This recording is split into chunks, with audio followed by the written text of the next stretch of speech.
હવે આ તરફ આપણે આગળ વાત કરીએ તો મુંબઈના બાંદ્રા કુર્લા કોમ્પ્લેક્સ બીકેજી ખાતે આવેલા એપલ સ્ટોર બહાર આજે અનોખું દ્રશ્ય જોવા મળ્યું છે. આઈફોન 17ની વેચાણ શરૂઆત થતાં જ સેંકડો યુવાનો લાંબી કતારમાં ઊભા રહ્યા હતા. ઘણા તો રાતથી જ લાઈનોમાં ઊભા રહી ગયા હતા, જેથી સૌપ્રથમ નવો ફોન મેળવી શકે. સ્ટોરની બહારનો ઉત્સાહ તહેવાર જેવો લાગતો હતો.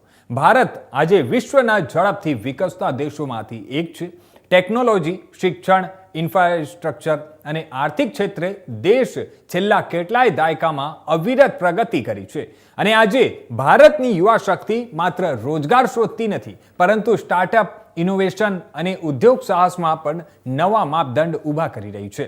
શહેરોથી લઈને ગામડા સુધી વિકાસના પગલાં સ્પષ્ટ દેખાઈ રહ્યા છે.